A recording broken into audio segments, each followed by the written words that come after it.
You are listening to the Pencil and Paper Podcast Network. Welcome to the Palace of Megapixels. This is Super Mega Crash Brothers Turbo!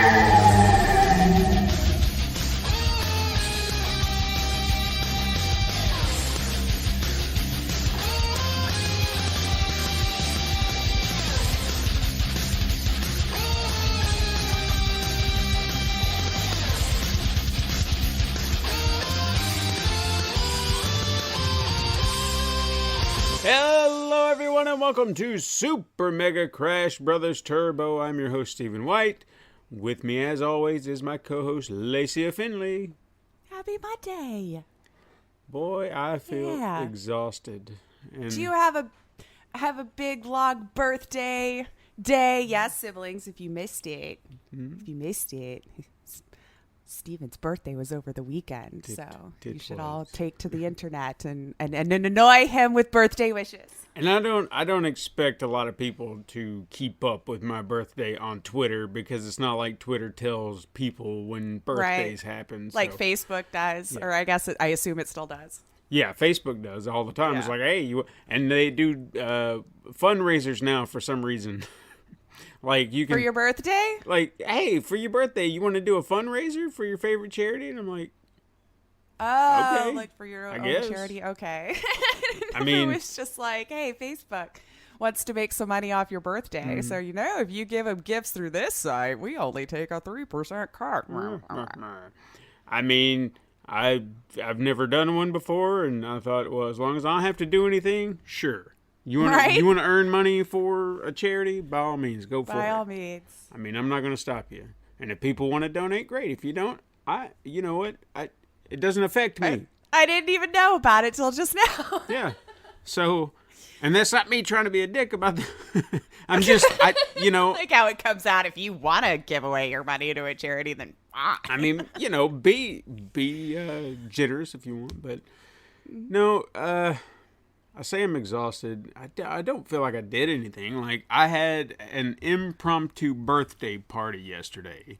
And I mean in the sense that some friends of mine, work friends, we were chatting around one day. Like, one of our fellow work colleagues left a few months ago to go to a better job. And, I applaud him for that. Getting out of that hole. And we thought, it would be fun to get together and just maybe, because he likes to cook, he likes to smoke meats all the time, and he's always showing pictures and stuff like that. So I was like, all right, well, why don't we just get together and have like a little cookout dinner or whatever? And they were just like, hey, what about this day? And it was my birthday. And I was like, huh, okay. I wonder if they knew that. I mean, somebody knew, but I don't know if they did that on purpose. So I didn't go there to have a birthday party. I came to hang out with friends, and before I know it, I got lured into a room full of people singing happy birthday and embarrassed the shit out of me. And I know I shouldn't be. I was grateful. I mean, I was appreciative or anything like that, but it was unexpected. I haven't had that happen. I don't ever. I mean, if I was to ever think about it, ever. I was gonna say, thinking back, I can't recall an instance. But I did. That was nice. It was very nice, and I had a lot of fun hanging out with my friends, just chit chatting, and we didn't. Well, you're an old man now. That's why it's taking you out of it. It's like I had like an afternoon with friends, and I'm so exhausted today. 10 o'clock was like the barrier. We're just like, we got to go home, everybody's getting tired. Man. But what happened is, or what I'm noticing, and I want to talk about how it's really interesting because somewhere along the line, I guess as I'm getting older, alcohol seeming less and less like something I want, And I do, yeah. I'd say over the last, since the end of, since July, we'll say since July, I was noticing an uptick in my weight. And I was like, all right, I gotta rein this back in. I gotta figure out what to do. And of course, obviously, Get on it early. yeah. And the first thing that pops into my head is like, well, should I do the potato thing again? That kind of got me where I was going. I was like, or do I want to take a different approach? And I thought, no, I'm going to take a different approach. I'm just going to change what I'm eating, so I can really refocus this. Try to find the problem points, like alcohol. I know that's not helping things. So I was like, all right, well, it's a lot of sugar. Let's take that out of the equation. Let's take this out of the equation. Let's just try to see how this works. And it was doing like this, but it was going down as it was kind of waving. I was moving my hands. I know the audience can't. Yeah, really see I was that. Getting the full view of the example. I just said going like this, and they're like, what? Like what? I don't know. You can't Like see what? me. Huh? Like what? Use your imaginations. But it's the trend has been going down, and Good. it not in a drastic way, which is probably better, and Well, cutting out alcohol has been one of those things. Well, yesterday, and even like the night before, I thought I'm gonna have a little drink, nothing. you're still allowed. I'm not going out of my way. I'm not doing anything outlandish. Not like I'm going to chug everything and nothing. Right. My cheat day, just get hammered. Like, I didn't even buy beer for this cookout because in my head, I'm sitting there thinking, if I do, then that's my money and I'll feel obligated to take it, to drink it, whatever. But if I don't, and I just kind of pick, from whatever they're serving, then I can walk away and not have to worry about it. Right. Well, that was part of the gift they got me. Somebody bought me a bottle of whiskey, and I guess that's something you do. So that'll last. Something you do? I guess, but I mean, it'll. I'm not going to sit there and chug it overnight or anything like that. It'll be something that lasts for some time. Because again, I'm realizing what kind that of whiskey though? Because I'm Jack. kind of a fan of whiskey. Jack. Oh, okay. That's not bad. no, it's all right. I'm a snob though. Which kind of you looking at? Okay, well, I don't know if it really considers me snobby. I just know which kinds I like Angel's Envy. Mwah. Nom, nom, nom, nom, nom. That's some delicious stuff I right don't think there. I've ever had that. Oof. It's delicious. I recommend if you're around it. Real pretty bottle, too, if that matters. Okay. Got little angel wings on the back of it, I'll have to look for it. See what I think. good. Yeah. Delicious. Well, you see. Anywho. Not Not to knock the gift you guys no, got no, him. no, It was no. lovely, I'm sure. No, it's fine. In fact, I actually kind of put myself into that position of getting that because I was asked on the sly what kind of whiskey I like, and I was just like, Jack is fine, I guess. Just not really thinking about it from that perspective. I was just like, I guess that's good. Anyway, my body, I guess, has weaned itself off of alcohol in the worst possible way, or best possible way, I should say, because boy, oh boy, 2 drinks. That's it. And I'm not talking And if your body's big. not used to all the sugar too, because Yeah. that can really get some people. I think that's why wine really if you get drunk on wine, all the sugars and stuff in it, you get such a headache. And I didn't even think about that, but yeah, the sugar. I've done so well staying off of sugar and not consuming any. And there are times, I'll admit, here recently, I'd say over the past week, I had a moment where I wanted something sweet, but I knew I didn't want to have ice cream, cake, or anything like that. I'm just I've got a craving, and I don't know where it's coming from. I said my body's probably just kind of needing it. Want some glucose, maybe. I don't So know. I looked around and I was like, what could I have that could kind of possibly scratch that itch? And I found some peanut butter, and I was like, I'll put this on a little piece of bread, and There you go. there you go. And it it did the trick, and I wasn't Did it really thinking satiate about the it. craving? So anything like that I can do. I don't want to starve myself. I don't want to put myself, because taking a look at what we had last night, the barbecue and all that. It's the first meat I've had in I don't know when. That's another thing I really cut out. Really? Yeah. And it's not. I envy that. I'm And- such a carnivore. And it's. I keep looking at it from how I feel when I eat it. Now, last night, I didn't feel bad. Like, my body didn't feel like, oh my God, why are you eating this? This may be a combination of many, many things, but I don't think meat's one of them. And it could just be pork. I don't know. I don't know what my body's reacting to, but if I don't have it, it just feels so much better. You just feel better. Yeah, I can't help it. That's just how my body is built. So, but no, we had fun, and that's all that matters. I wish this would just go away. Because it's no fun. Maybe we just need to get you hammered again right now, and then you'll feel a little hair of the dog. Yeah, that's what they always say. And I'm just sitting there thinking, no, I don't want no. Oh, it never sounds good in that moment. And then when you force yourself the first couple of drinks, then you're like, yep, there it is. And then you start feeling better. And then you'll just have to revisit this whole conversation again tomorrow. Yeah. It's weird, right? But I mean, unfortunately, I have powered through those moments and can attest that, yes, you do finally feel better and you're back in the drinking mood again. Okay. Well, whether that's the smart route. It doesn't matter. It's okay. Right. I just I took some carbs. How's that for my morning? That should work. Yeah. I always feel like even lots of grease the next day for some I've reason. heard that too. Yeah. But no, I did a big old fat pizza or something.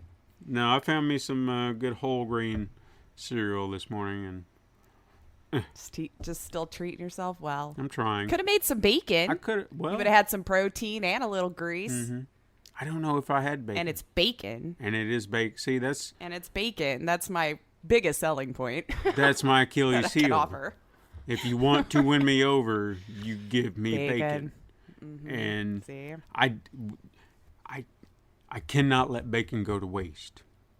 You shouldn't. It's As you a shouldn't. sin.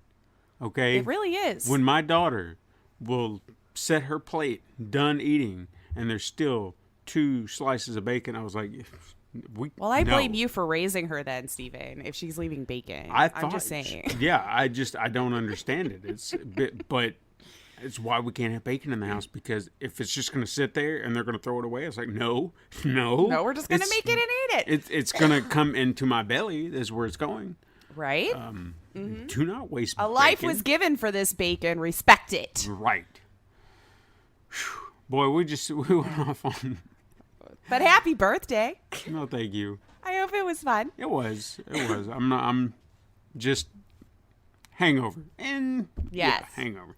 So bear with them, guys. It's understandable. I did want to touch on 2 things.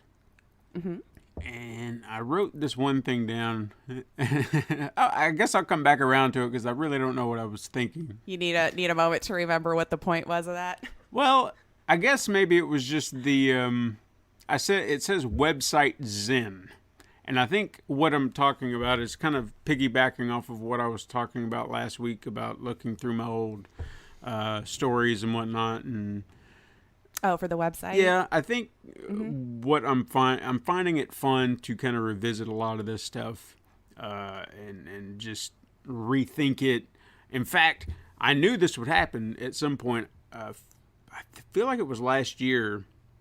I did an As I Recall It episode, and I was talking about some of these stories, in very vague detail.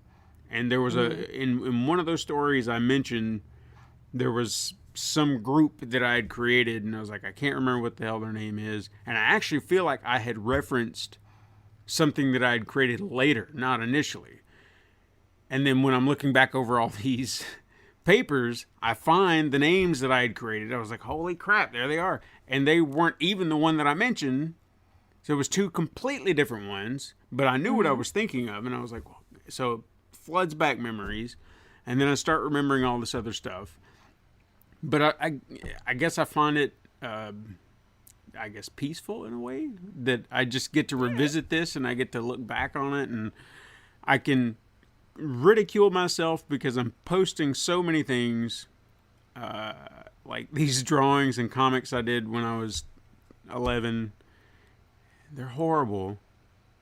But again, I mentioned I was a kid. I didn't Yeah. know story straight. Like if I'd have written a masterpiece, It's fun to see you documenting your progress through all of those years. And that's- whether you realized it when you were doing it at the time or not. Yeah. You know, you were just having fun. and that's what I want to be pointed out. You know, again, I think I said it last week. I want people to see that you can always grow. You can always do better. Don't ever think that you're stuck where you're at. You can always improve. And I'm just having a lot of fun looking back on a lot of this stuff. In fact, it started with, I was going to be very simple about it, but like I was going to just throw a bunch of drawings onto this one page and be like, there you go. And now you got that. And then I started really considering how I'm breaking it all down. So when it's all done, you're going to get to see every comic that I had created, like as something big. Fun. And if I can, if it's applicable at any point, you're not only going to get a creative history about what I was trying to do, but if I've got the full comic, I'm writing out a synopsis talking about what I was attempting to do here, some of the ridiculousness of the story, kind of commentating about it, and I just feel like that's fun. You know, I know how silly and stupid it sounds like when I'm reading it. I was like, God, this is terrible. But I was a kid. I know what I was trying. I know what I was trying to do. Mm-hmm. And then there are times From what an 11-year-old would have education on at that point, right? Exactly. But there are also sometimes I don't even know what I was thinking, and it's weird because there was something that I was looking at in a comic the other day, and it was just like the most random ending. Like something comes in off screen. You never see where it came from, who did it, and they destroyed the bad guy. You probably had another spin-off story in your head at the time that this was introducing. I could have. Maybe it'll come back around at some point, but it was just like, okay, well, where did that come from? What happened? And I think this is in the one story I was mentioning last week where it was... I'd written it twice. So I started to wonder, I was like, maybe it was in the other one, and maybe there it's explained, but why wouldn't I show it here too? Because it doesn't make, why wouldn't I show it here? That doesn't make any sense. So I don't know. Well, I'll have to also remember in the vein of you didn't know where you'd be posting this to. Yeah. We didn't have like the internet or anything like that. So This is true. yeah. I mean, I know I wanted people to read this stuff in some way, but I even kind of mentioned in one of the last things I was writing out is, even though no one read my comics, I guess these were more like blueprints for my ideas. Mm-hmm. So like I would have these ideas, I would draw them out and write them out, and that way at least they exist in some way. Mm-hmm. But I tell you what, whenever I can get them all sorted, I loved creating like poster art. Like if I would have an idea, I was like, all right, big idea. And it would always have like the synopsis at the top, and then everything below it would be like characters standing, posing, whatever, and then trying to sell the idea. Like I've got so many of those, it's not even funny. Do them up. So keep your eye Let's on see 'em. the space. I think I just posted published a new page this past week, so keep your eyes open. Speaking of which, this coming Saturday, the 16th, Super Mega Crash Adventures Episode 3. Episode 3, y'all. A complicated curse, and it features a lot of voice talent that we got roped into doing this. So you may or may not know who some of these people are, but they will be tagged appropriately so you can... And you should know who they are. You should. Or maybe you don't. I don't know you. Yeah, that's true. That's fair. I shouldn't tell you how to live your life. Mm-hmm. But we'll tag... But I would ask you to go hit that, reminder of the premiere button, over on the YouTube so you can watch episode 3. That's and right. be reminded of it when it comes out. Right, because we're doing the premiere thing right this time. We've given you plenty of time to be ready. We are really bad at it. I just, if we even got 4 this time, I would see improvement on how we're figuring this out. Yeah. I mean, at least I get it, but I mean, we can't complain. People did watch, for crying out loud. They did. Just didn't all convene at whatever time we decided on Saturday morning, which is Yeah. fine. that's true. It's kind of the nice thing about streaming nowadays, right? Is when you can fit it into your life. So, if you could be there, great. If not, it's fine. It's fine. We'll be there to chat. Yeah, I'm gonna. I'll be there, and then after all that's gone, luckily I didn't schedule it with this DC Fandom thing they're doing Saturday too. That starts at yeah. noon Central Time, so I think Okay. we got in at 11. So 11. Yeah, we'll be the so pre-show. there you go. Come watch. Get all psyched up for the fandom by watching our little show. Yeah, why There not? you go. Finally, I wanted to drop this in. We got us a new comment on the Apple Podcasts. Oh yeah. Yeah. I'm assuming it's good if you're wanting to read. Oh, well, even if it wasn't, I probably would. Just Still, yeah. this is. I don't know how you keep track of all the different services people leave comments on. I get overwhelmed if it's on more than one. Apple Podcast seems to be the go-to, the one that's important. Okay. So I happened to come across this one. It's from S. McCarty 84. Just found this podcast. So glad I did. If you're a gamer, then this is a great podcast to listen to. The hosts keep you engaged and want to listen to more. Check it out. Oh, thank you. Yes, That's so absolutely. sweet. That's so sweet. Welcome, sibling. Yes, absolutely. Welcome on in. Join us at the palace. We very Happy much to have you. we very much appreciate these lovely reviews because Yes. as we said recently, feel like these come from a genuine place, and that's what we love, is knowing that we have people out there who want to say something, who want to Right. spread the love. And hey, we may only have 10 damn reviews on Apple, Still. but you know what? They're genuine. That's 10 people who enjoyed the content. Yes. And that ain't nothing. Or that, you know what I mean. Yeah. That's not to say it's nothing. I phrased it wrong. Don't hate me. I think I got I you. meant to say I love it and I appreciate it. That's- All 10 of you. That's not nothing. I think that's what you meant to say. Yes. I was trying to make it sound nice. I got you. Anyway. But yeah, it's thank you for that. We really do appreciate it. Yes, very much. All of you out there, if you don't want to leave a review, if it's not your bag, it's okay. We're here listening. That matters. Mm-hmm. So it's all Which good. is, in fact, what a podcast is meant for. Sure. So we appreciate that. Listen in. So, what you been playing? I did good this week. Oh. I did really good. I got a lot of gaming in. I didn't beat nothing, but I got a lot of gaming in. Mm-hmm. So we're still working on It Takes Two.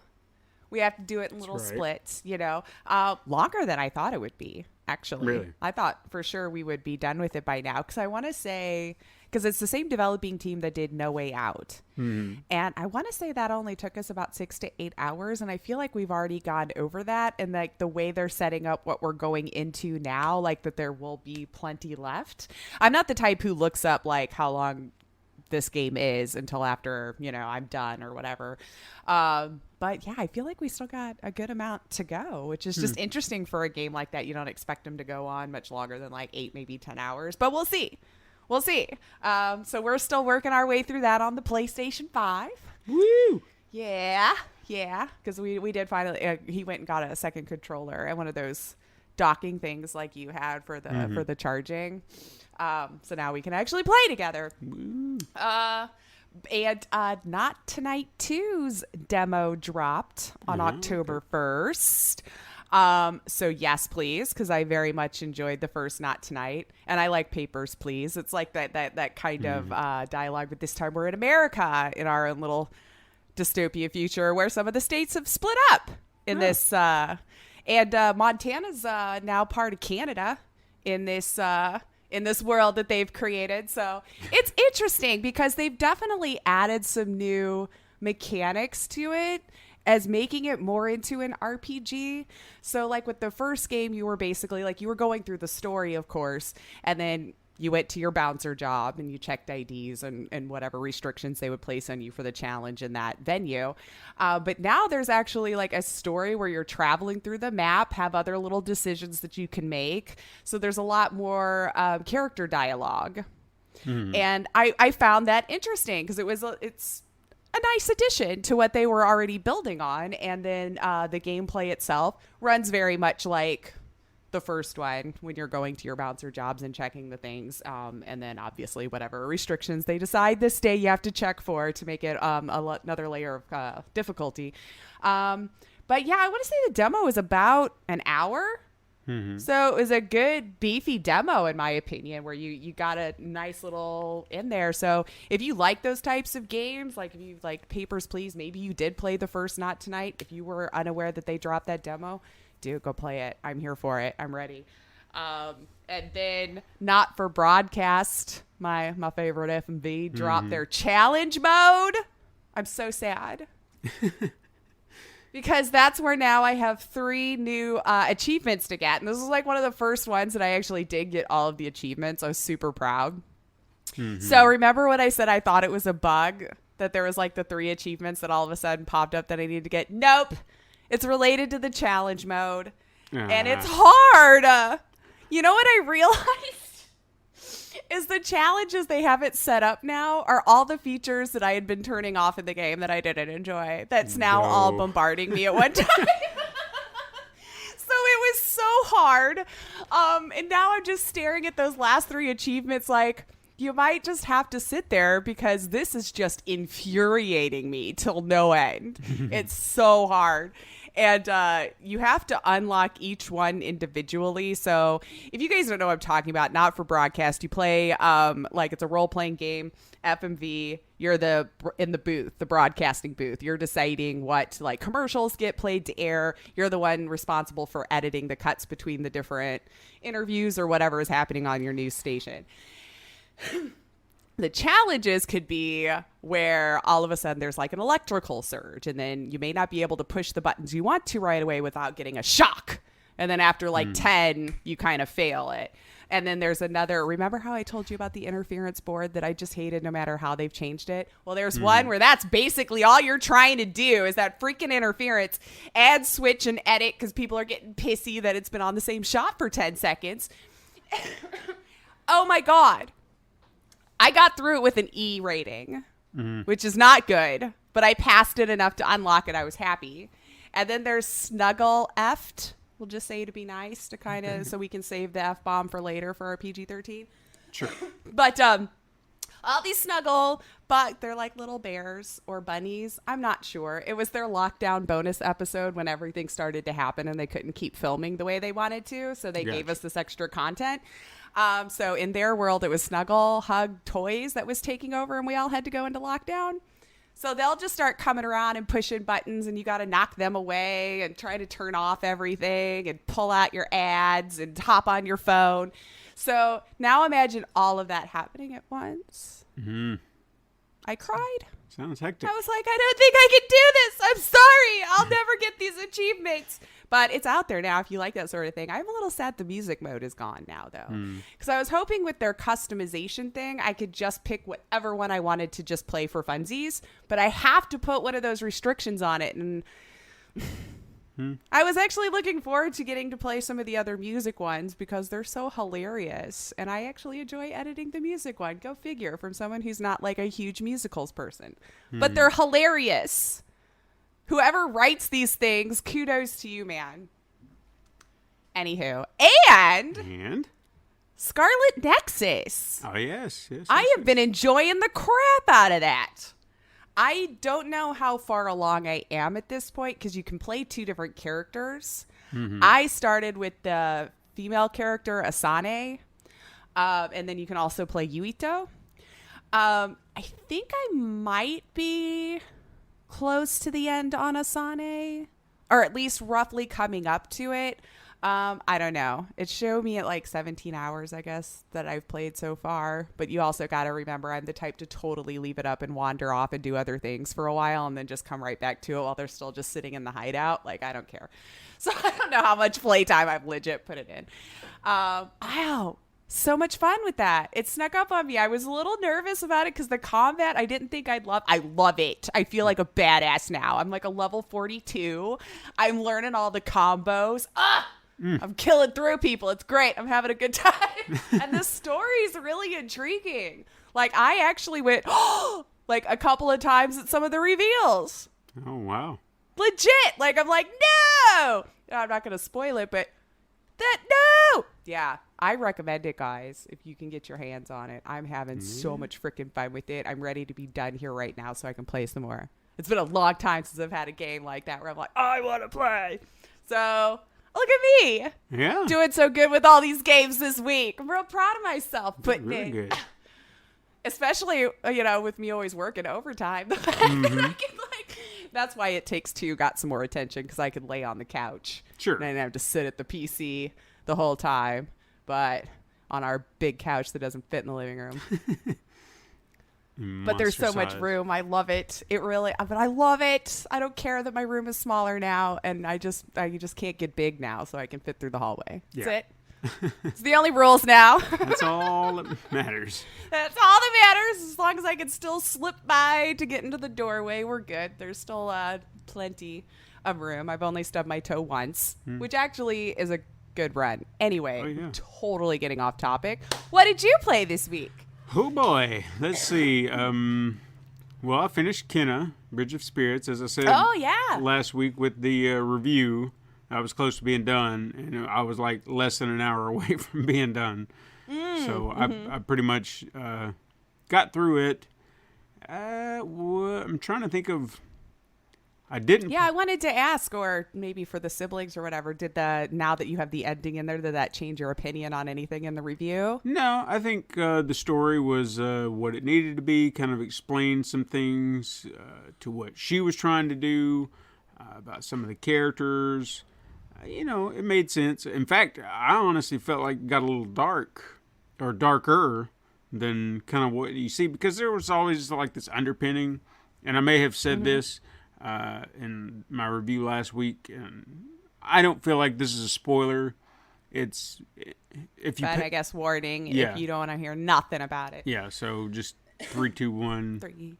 The two children that you see in the art and in the story or whatever, they're dead. They're spirits, and again, it's not. They don't go out of their way to hide it, because if you pay attention. And I noticed it early on, when you first meet them, they'll chit-chat with you, and you're like, oh, okay, 2 kids. And then they turn into little spirit balls and float away. So it's there. You just don't know what they're out here doing. They could have been like forest spirits or something like that. I don't know. But it's not like they're hiding the fact that they are spirits. And then the story explains why they are spirits. Kind of Bridge of Spirits, too, right? Isn't that the full title, technically? Yeah. Okay. So I guess the reveal, if you want to call it that, would be, well, how did they come to be here?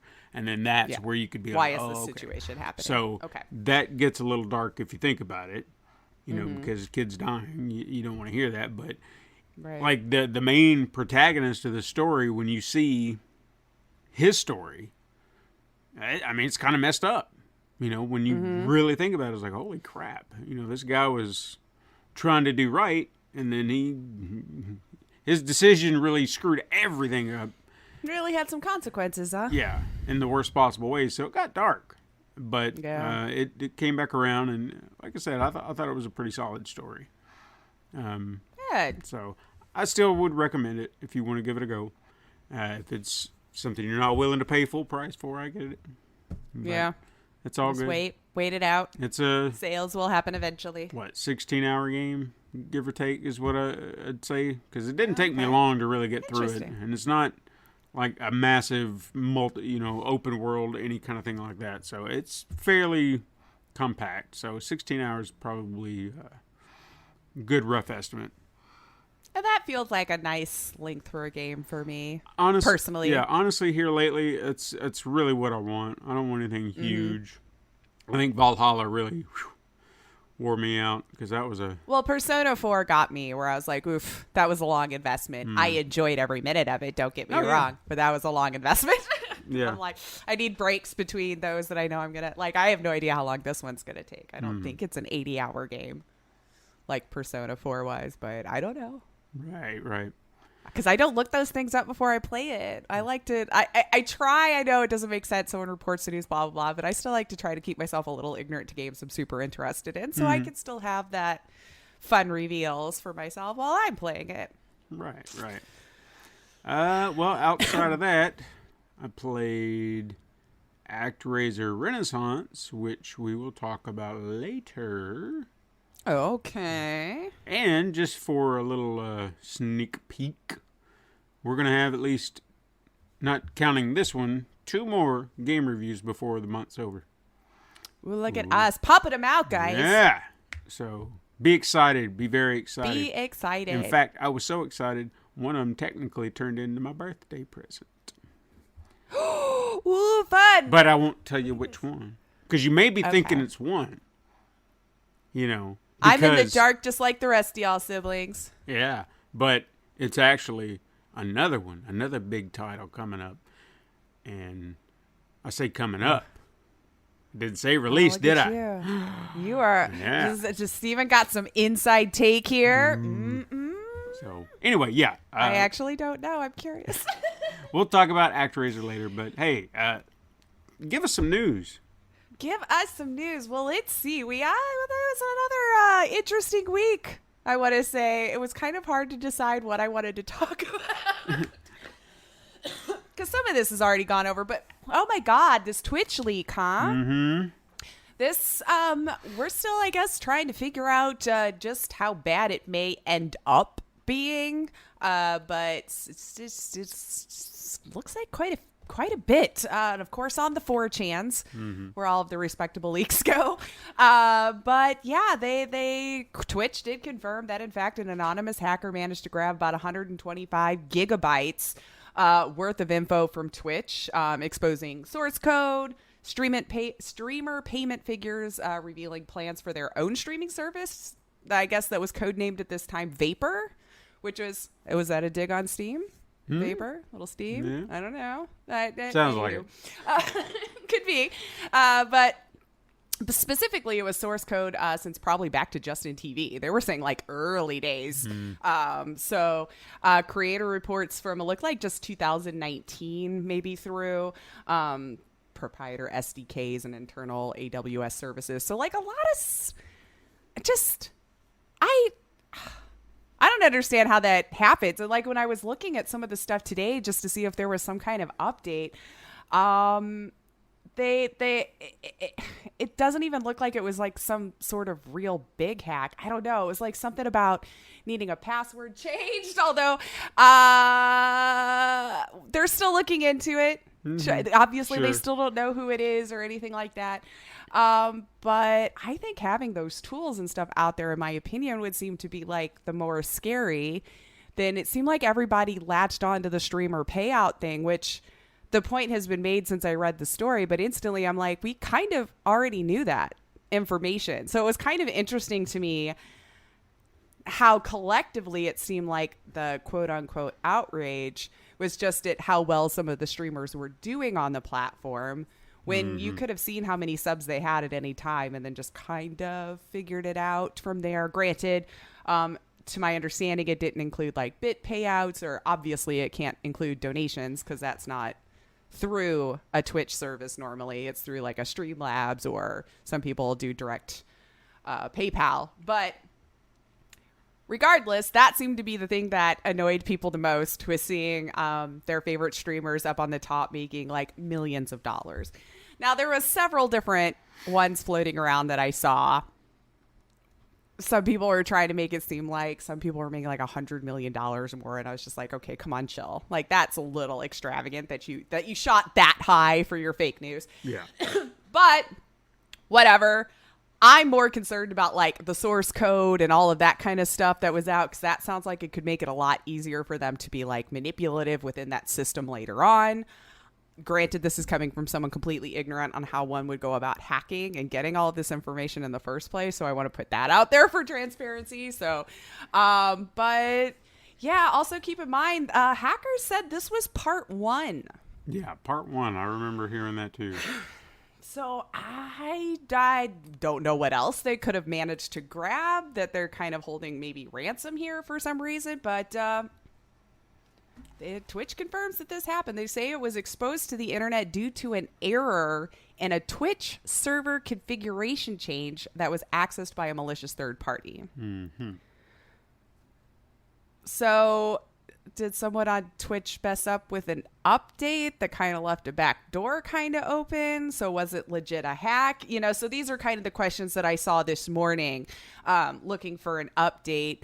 It might have just been something as simple as that. I mean, they're still looking into it, of course, sure. But I don't know, man. Change your passwords. I'm sure you heard that a lot. 2FA for everything.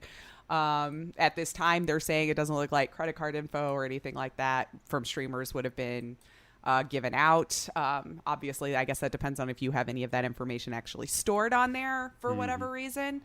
But yeah, I don't know, man. I'm really worried about just how much we rely on tech for absolutely everything and how much it just kind of disrupts when one little thing goes wrong. Because life was just simpler. Yeah. When we didn't put everything on this box that was accessible to anybody around the world. But yeah, still check it out. Keep an eye on your stuff. If you did in fact have those things on there and you were streaming on Twitch, they're making it sound like you shouldn't freak out right now, but I say always just keep a close eye on those things. I always try to anyway. And if you share a password with it, maybe change all of those. I don't know. But it was kind of funny to watch all of the streamers like number 2222 checking in for, because that's where they landed, I guess, on the streamer payout thing. Mm-hmm. Anywho, I'm a child, so I thought it was funny. But through this story, it took me into a rabbit hole of another one that I just thought was weird and funny. So we'll just continue on.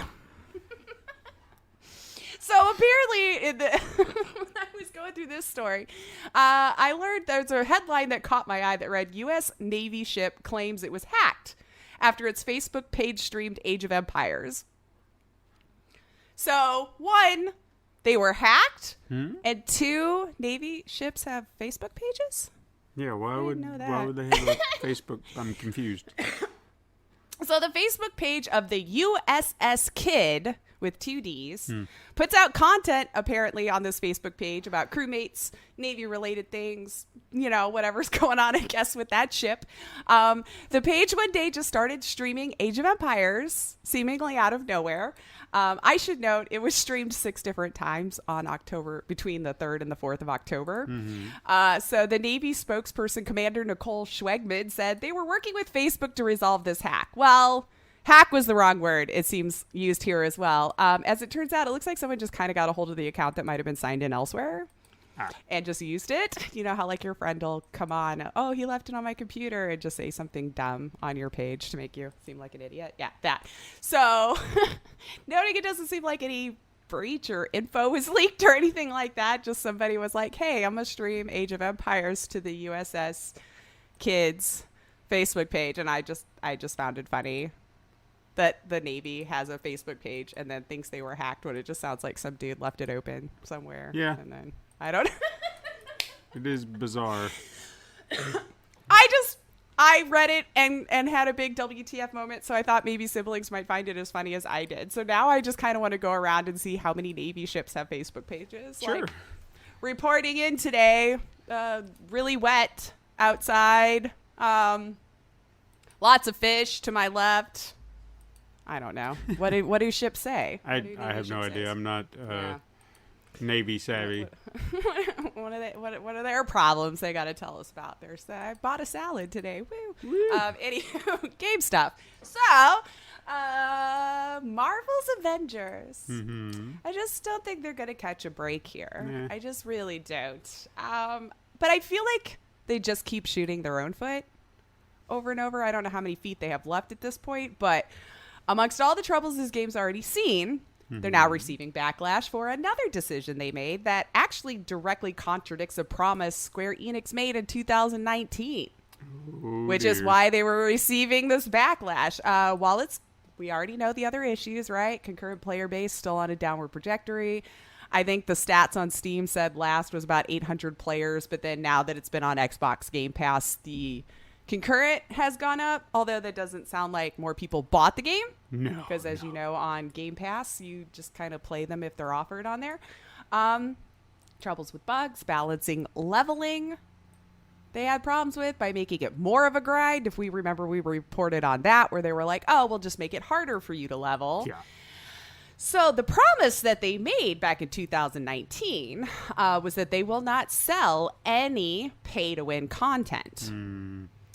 Well, they started selling XP boosters. Oh, my God. After nerfing the leveling, making it a grind, and now they're selling it back to you in an XP booster. Now, look, I don't know if this is really considered pay to win. This is the debate that I've been seeing because, to my understanding, it's only affecting your own game. It's not affecting anyone else's, right? Sure. And I've always just had the opinion that if it's my single player experience, I should be able to play it however I want, which is why I like to play with mods on PCs. I'm not playing multiplayer games, though, that would put other players at a disadvantage. Right. Now, that's the debate that I've seen, and I thought it might be interesting just to kind of see what our siblings thought of that. Like, if it's in your single player experience, while I think it's a crappy move to make, to nerf the leveling and then sell it back to you to get your XP boost, do you really consider that pay to win if it's not a multiplayer? This I just want to, like, in the eyes of the beholder, because I feel like I can see why this could be open for interpretation. Sure. But their exact words were, apparently, we won't have random loot boxes or pay to win scenarios. So while there does seem to be debate, like I just said, over the term pay to win, as some might not perceive XP boosters as such, it still gives those willing to fork over cash an advantage, but it doesn't impact your story from others doing this. So with the game kind of underperforming as it has, I can almost understand why they appear to be grasping at any way to kind of turn the ship around, other than outright quitting support for the game and just giving up on it and abandoning it. Yeah. Is there PvP? Like, I was trying to look at it. Like, is there those scenarios? Because it seems like it's just a single player game to me from what I've read. Now, I know this is a terrible thing for me to probably be asking, but it pretty sure it you can was play with people. I'm almost positive. like you at can. what is the PvP? PvP on Marvel's Avengers. But again, Does it seem like we haven't played it. We're speculating Oh, at okay. best because, you know. For now, there is no confirmation that Marvel's Avengers will or won't have PvP. Oh, wait, this was a while ago. So I guess then I don't see any update if my top hit was from like 2020. So I'm just going to go on as we were then. I don't know. If it's a single player experience, I personally don't have a problem with it outside of the fact I think it was kind of a garbage thing to do to nerf it, to make it more of a grind, and then sell it back to you. But you don't have to buy it. No, you don't have to. It was like $1 to $5. I think they said it was like 100 credits to 500 credits, so whatever like their in-game currency is. What are your thoughts on that, man? Do you think like the XP boosters for a single player game really constitutes as a pay-to-win scenario?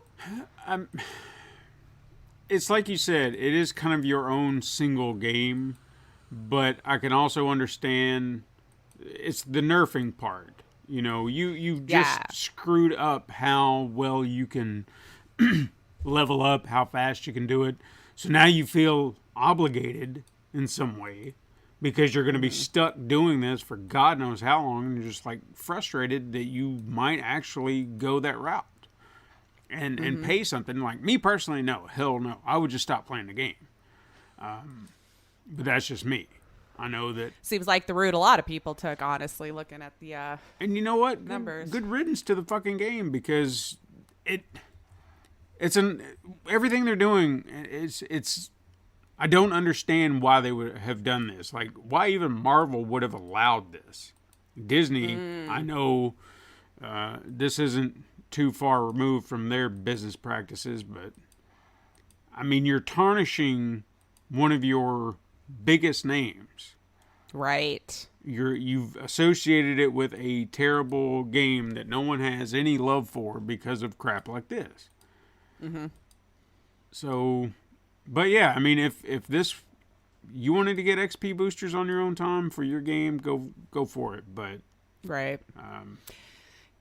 Yeah, I think I'm in the same boat. I don't know that I see it as a pay-to-win scenario for a single-player experience. Mm-hmm. And that's just my own personal opinion because you're not affecting my gameplay at all or how far I can get in my own. So I kind of just feel like you can mess with your own single-player game however you want. Mm-hmm. But again, I come from a place where I loved modding and stuff just because it was fun. Yeah. Just because it was fun. It may not have even gave me any kind of advantage in the game, just cosmetically.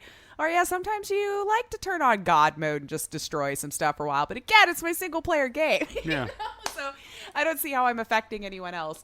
I don't know. Siblings, what do you think? Do you think this could actually constitute as a pay to win scenario? Or are you kind of like us where it's like, well, if that's what people want to throw their money at, since it's their own game, let us know. Let us know. Mm-hmm. I see a little update in the Apple situation here. Okay. Looks like they filed an appeal, of course, to push back the date of when they, or to allow developers to allow third-party ways to purchase in-game items in the apps store and all that kind of stuff, which we probably saw coming to no one's surprise, right? That they were like, well, we'd rather not do that in December like the judge said. Is there a way we can work something else out for a later date? But because Apple does gatekeep its stuff. Mm-hmm. Let's be real here. They kind of lock you into their world when you buy their products. Where you fall on that scope, whether you think it's right or wrong, not the discussion I'm having here. But according to a previous analysis by the CNBC, the App Store had actually grossed around $64 billion in 2022, mm-hmm. which, think about 2022 for a minute. And Apple typically takes about 30% of that, right? Mm-hmm. Which I think they did finally lower it to 15% during the biggest part of the outrage for all the apps that earn less than $1 million a year was their stipulation. So like if you were bringing in buku bucks, you could pay 15% cut instead of the 30. So giving developers the means to accept alternative modes of payment could cost the company, of course, billions. Right? Mm-hmm. So the judge that issued the injunction didn't specifically mention that the company can't charge developers a commission for payments made outside the App Store. So I feel like that's going to be maybe another little hole they're going to work in there. So whether Apple would still ask developers for a cut remains to be seen, though it seems like it might be a complex undertaking if it does decide to do so, just like programming all of that in. Mm-hmm. But if they're willing to put in a push back, I have a feeling they'd be willing to invest in a way to get a cut from those third parties as well. Oh, hell yeah. So, in the appeal, Apple wrote that it had already taken concrete specific steps in the direction indicated by the court's opinion, including by agreeing to eliminate the prohibition on targeted out-of-app communications. So we've already done stuff to show you in good faith we're trying to allow more there. Apple said it had already done this. And I think they're just trying to push it off because they know Epic's just going to keep suing over and over until they can get Fortnite back on. Mm-hmm. So they're probably just like, screw it. Epic's going to keep suing us till we allow Fortnite. So we're just going to keep trying to push all this stuff out. I don't know. Legal minds probably know better than I do what all of that will actually mean. But it looks like a hearing's been set for Apple's request to stay the injunction for November 16th. Okay. So it's looking to proceed, though, and the last thing that I saw might be as early as November 2nd, if they just keep moving along like they are. So how long has this been going on now? I feel like we've been talking about it. It feels like forever, but honestly, I think it's only been over a year, a little over a year. Okay. Because wasn't it like March or April 2020 when they started the whole fight by just putting it in there and then had the video ready? And then that's why I was kind of surprised we had any kind of ruling already. Yeah, because I thought it would drag out for years. It just seems like a lifetime ago, and well, yeah. I don't know, but geez, Oh, I think they'll just keep suing each other back and forth till the cows come home. And you know what? Whatever. Yeah. If both of these billion-dollar companies want to keep fighting with each other, as I've said before, I have a hard time being empathetic to billion-dollar companies, where I'm just like, you'll be fine. I'm not getting all the billions of dollars that I'm owed. Schmucks. Can't feel bad. No. Can't feel bad. Sorry. Especially like it got the outcome that makes me the most happy, if I'm honest with you. Mm-hmm. Where like Epic still can't come back on, but the other developers kind of win by getting to add a third party. And in my mind, I just thought that was hilarious. Yeah. Like both of you did all this fighting and neither of you really won in this case. I mean, I guess one could argue Apple did. I've seen people argue Epic did. That's a whole other rant. Yeah. Anyway. Last little bit of news that I found interesting to kind of chat about. Okay. Randy Pitchford gave himself a little promotion. Oh, I'm sure you saw that. I did. Mm-hmm. Sort of.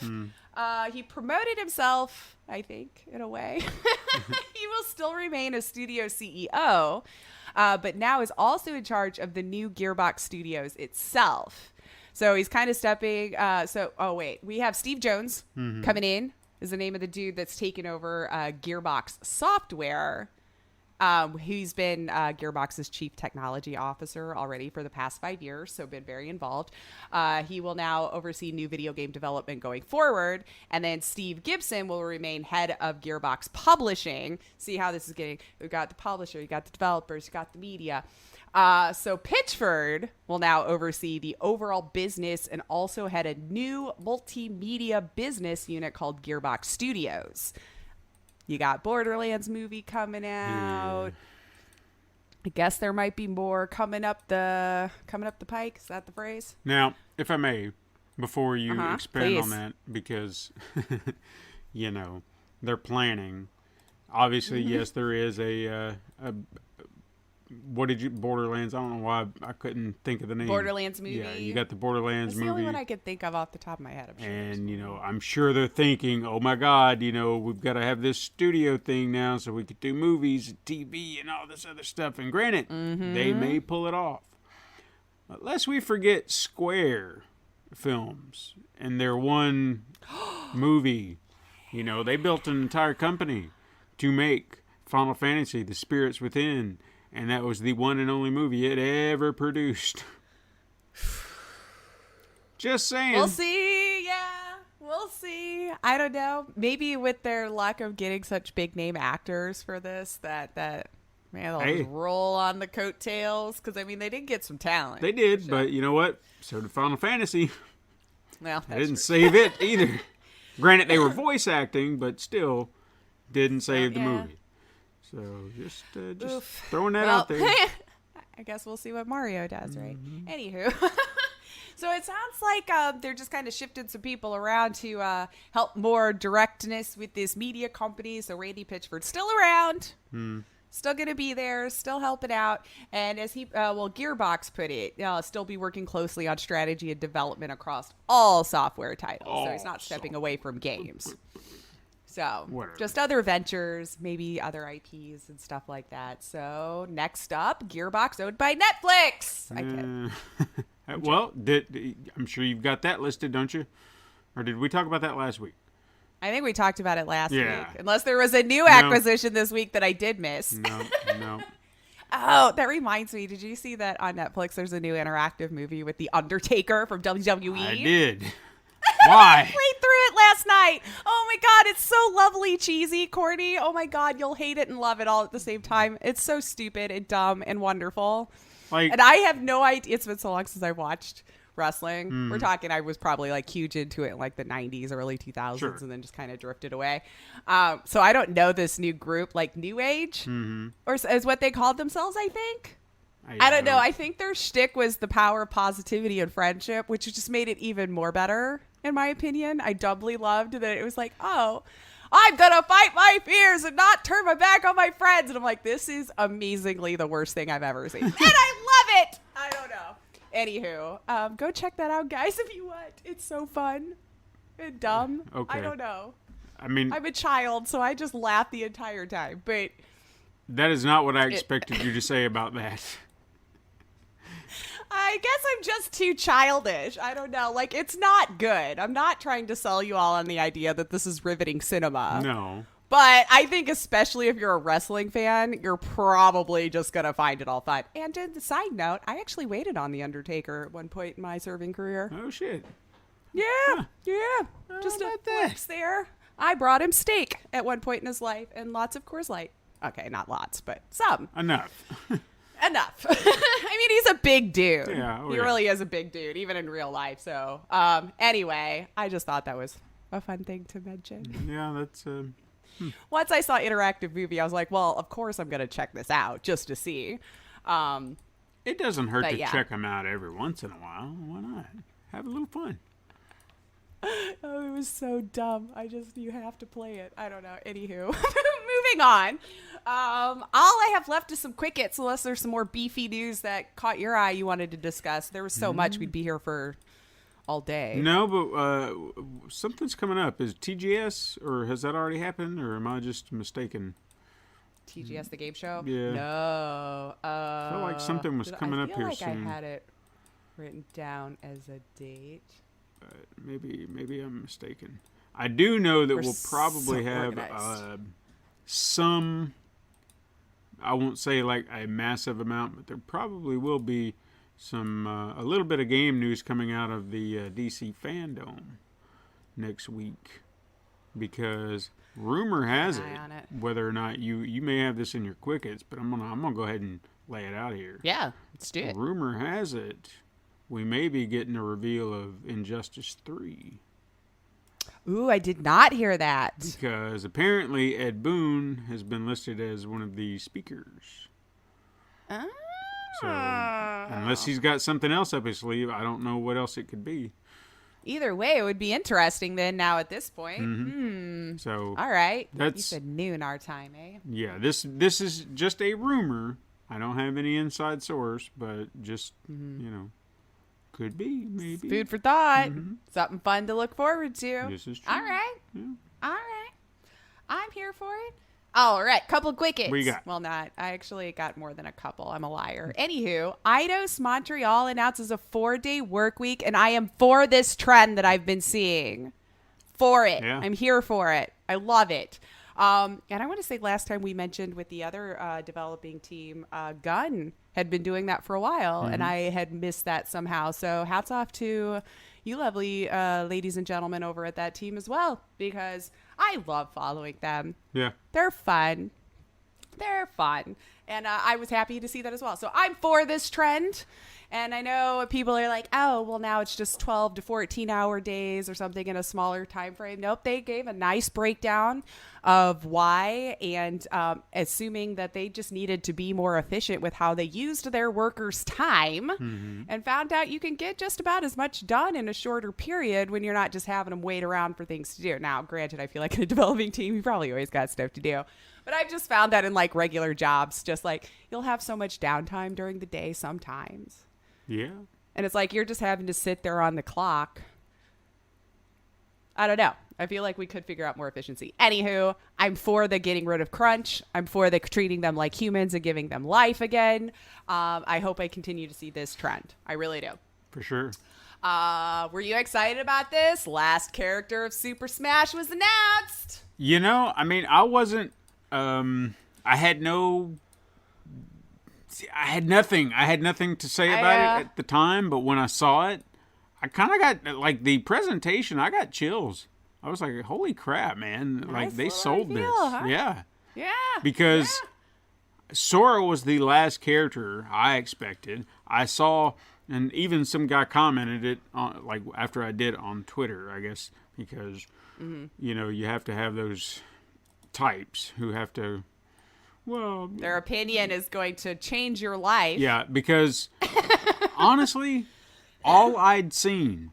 I did not have Sora pegged as a character in the game because all I'd seen was, it's going to be Doom Guy, it's going to be Master Chief, or it's going to be this, it's going to be that, and all these and I was like, there's just no fucking way it's going to be that. They'll probably whip in yet another Breath of Fire character that no one knows. Right. But when they started the presentation, I was like, well, the way they're laying this out, this has got to be pretty big. And then the moment I saw the Mickey Mouse logo, I was like, oh, wow, okay. Yeah. So I was taken aback by it. I had said, I'm really surprised no one guessed this on Twitter. And then, of course, Let me guess. That person guessed it. How dare you not notice? Well, they didn't specify that they themselves had, but it was like actually a lot of people guessed him. And I was like, all right, well, and I even mentioned in my tweet, mind you, I said, or at least I didn't see. So I made a point to say, I love that no one guessed this, except maybe they did because I didn't see it. Yeah. Because I didn't. Yeah. I didn't. In all the places, people guessing, Sora was not a character I heard. But on Twitter, if somebody else had the knowledge, you clearly did too. So now you're just a liar. Sure. So For clicks or, I don't know. I see ratioed a lot. Even though siblings, I'm not sure I understand what it means. But in any case, no one paid attention to his stupid tweet either. So Yeah. So, whatever. Doesn't Micro. Doesn't Let's matter. enter his comment in. But Sora, from Kingdom Hearts, available October 18th in the Challenger Pack 11. I swear to God, this is it just me or is this next week or what? It's just packed. There's so much. There really is a lot coming up. I'm going to be overwhelmed. Because we got to be overwhelmed. It's going to be good though. It's going to be good. It's going to be good. Hey, this one I found. I just have to tell you guys this because it was just hilarious. There's a game coming out called Choo Choo Charles. Yes. What the hell was that? Did you see it? This was glorious. Yes. Okay. So it's a haunted train exploration game from what I can tell. Like, I think it was born of a mod or is a mod or like, you know what I mean? So from the trailer, it looks like you're exploring this quote unquote open world. I don't know how open it is, but you're getting off the train, you're wandering around, you're exploring, you're collecting stuff. So while you're obviously traveling on a train through the woods, but there's like an evil Thomas the Tank Engine with spider legs that's chasing you the whole time. The world calls this the Monster Charles. That you told in the game, so you can upgrade your train over time. You collect scraps, and the trailer alone is worth a watch. Please go watch it, because to look at this Thomas the Tank Engine with massive spider legs just coming down a mountain after you is actually quite freaky. And it might have been from we modded that. Not we, I say we, like I did anything. But I remember I put it in my game. Skyrim had a Thomas the Tank Engine as a dragon. So you could mod it as a the tank engine was the dragons flying around, or Macho Man Randy Savage, I remember, was an option as one of the dragons too. See, again, modding, it's just lovely. It's just hilarious. Yeah. It didn't change anything except for the aesthetics. The game still played the same. But I don't know. Go watch it. It's from 2-Star Games, and right now they're aiming for a Q1 2022 release. I think this could be an interesting play. I don't know. Just that's the premise alone of Choo Choo Charles chasing you through this whole thing. I think honestly would creep me out. Yeah. I mean, like once you start hearing the engine, it's like, but yeah, go watch that trailer for Choo Choo Charles. I think you'll thank me later. Did you catch the Resident Evil Welcome to Raccoon City trailer? I did, and I had to watch it twice because I don't know what trailer I watched initially. I think there's 2 now. Well, the one I watched seemed to be identical to the first one I watched, except it didn't have text popping up on the screen as everyone said a word. Like, these weren't captions. It was like they were dynamic titles. No, dynamic titles. Like, if it said run, it would be like, run on the screen. I'm like, what is this? Like, is this really your trailer? Because I missed that one. Yeah. Now I want to go see that one. It made me hate it almost immediately, because it was like, if this is how you're marketing your movie, you have lost me. Because it was showing every sliver of dialogue. Weird. It was weird. I don't know what it was. And then it just disappeared. And I never saw it after that. And I was like, good. At least this wasn't the trailer. That said... there was another one that dropped. It was not like that. Yeah. That said... was it me? Or did the ADR seem off? Like, it didn't... Maybe like 1 or 2 scenes, the dialogue actually seemed to match... what was going on. I'm not sure. I feel like I don't recall seeing that as a problem.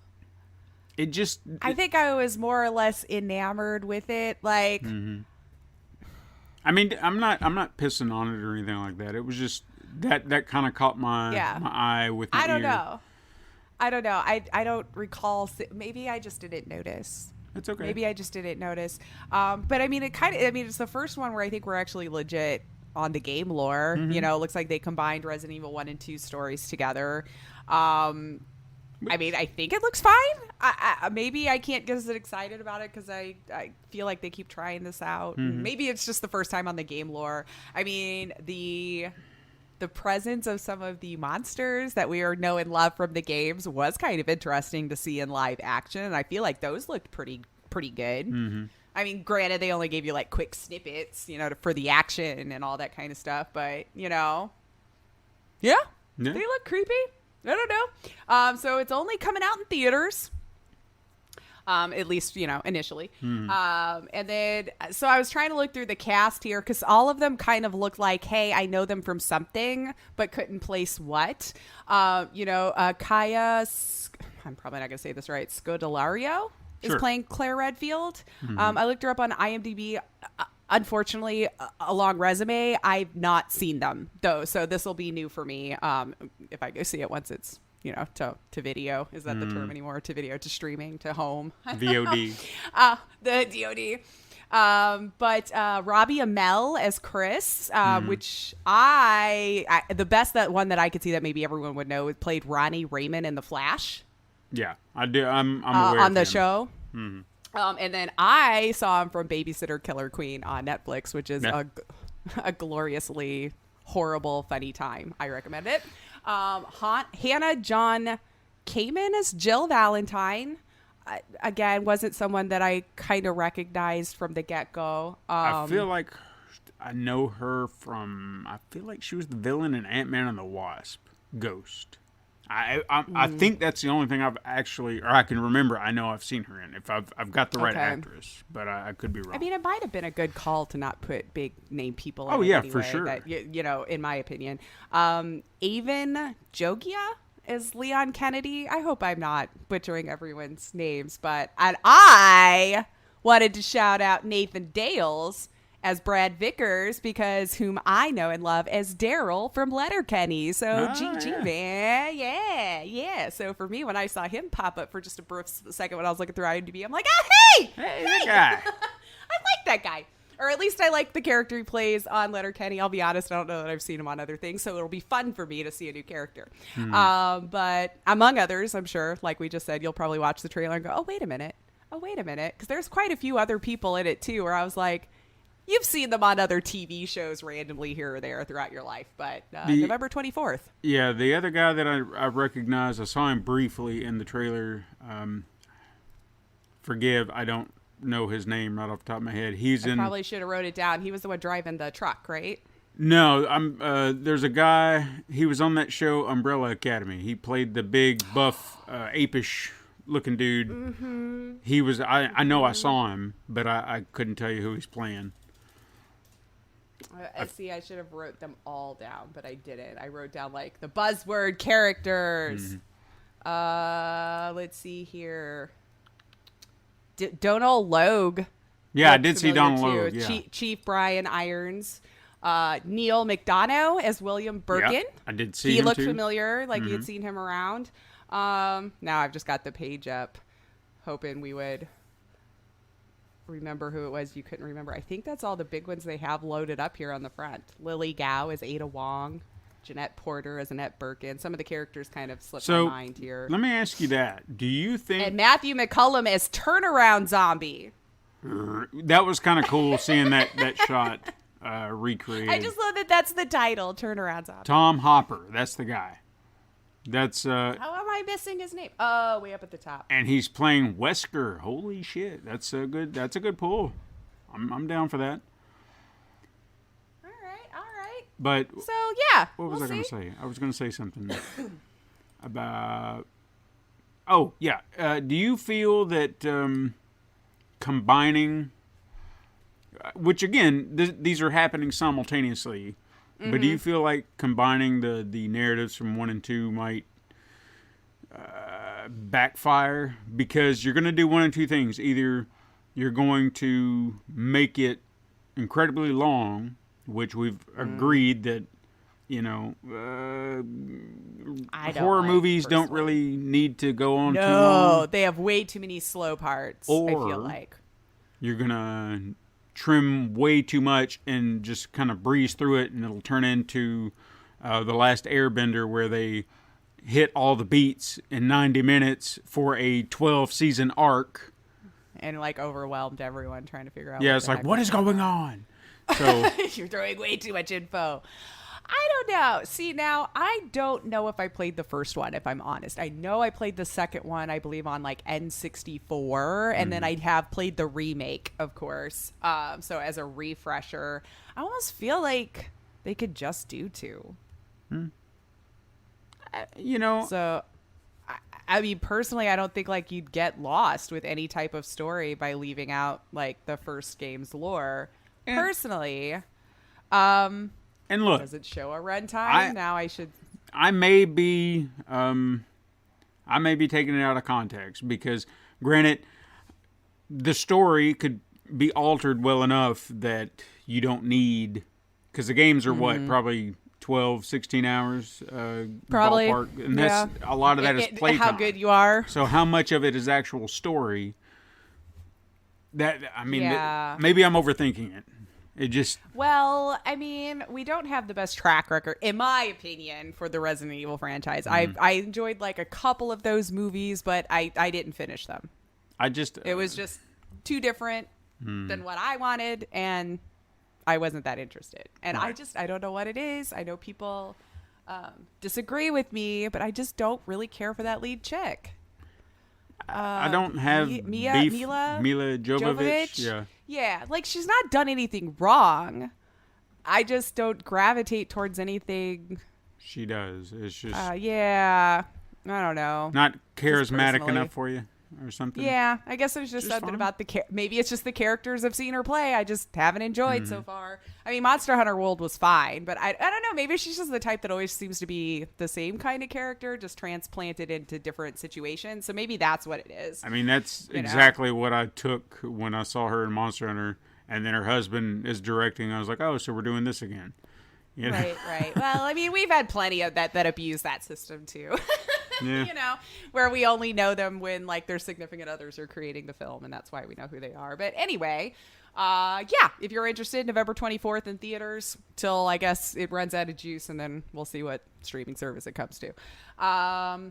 Other little quick OLED Switch is here. OLED Switch is here. It's out, and it's out in some places as well. As we already know, this is the day and age where poor people are not allowed to have electronics until many years later. But some places, of course, are sold out. I don't know if you were looking at some of the side-by-sides for this. If you're one of those that already has a Switch and we're just kind of wondering if it's worth it to buy this other one as an upgrade.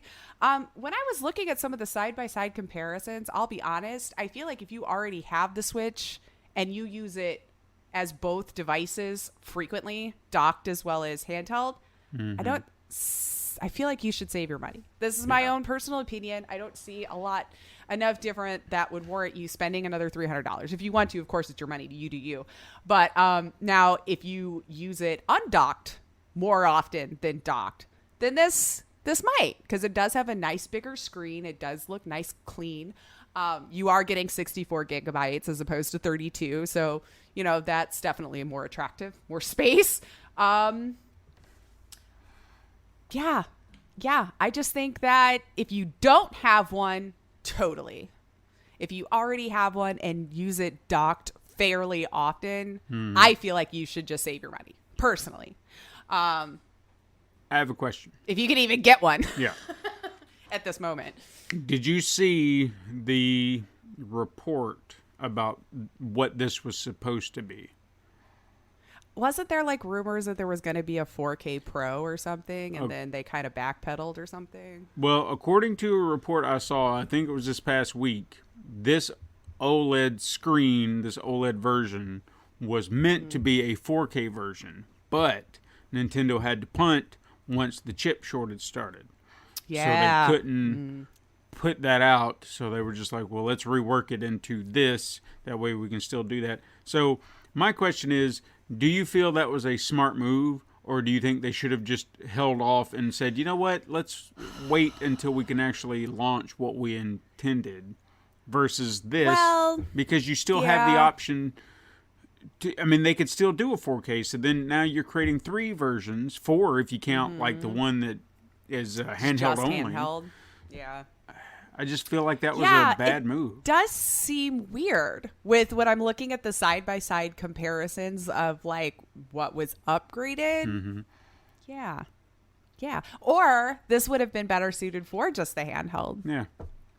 Making it like a bigger screen and everything. Because again, if you play it docked a lot, the bigger screen on the console itself isn't going to matter to you. You're not looking at it. You're not using it. Right.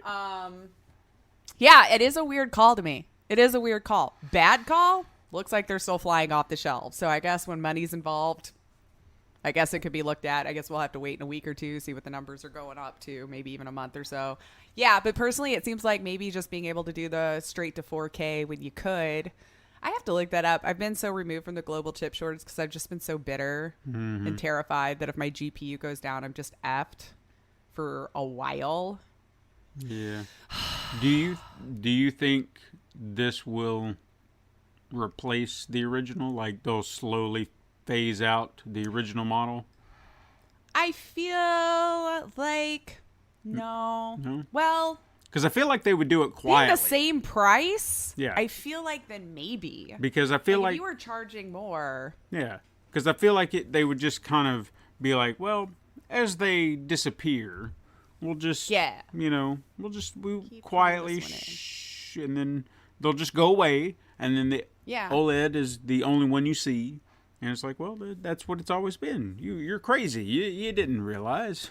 I think it just might boil down to what parts. Maybe if the insides are just slightly different, to have them switch over to this as opposed to being able to do the 4K, it might just boil down to what materials are available for which one keeps going over the other. I mean, it's no different than what Sony's having to do with the PlayStation and trying to get to the cheaper parts and different heat sinks and SSDs and whatnot. Now, do you think that might be a little driving factor why they're being so open-minded now to porting to PC as well? Because I know Jim Ryan had that interview this week or whatever last week, where he was like, I would love it if millions of people all over could enjoy our games regardless of, I'm paraphrasing, of course, something like regardless of platform that you play on or whatever. I was wondering. I would say so. I mean, why not? Both sides, I think, would be suffering from this material shortage. Like we both need GPUs and everything at this point because it's just like a Sony computer or just building your own computer. You know what I mean? Or just buying factory, however you do. Yeah, I think it might just boil down to materials at this point. Yeah. Okay. We got to figure out a way to get those made again, I guess, and safely. And then actually pass laws on luxury scalping. Maybe. I don't know. Yeah. I know they don't care about luxury items as much, but again, maybe. It's hard to say right now the way everything's going. And I just want to shout out Devecchi Studios' next game.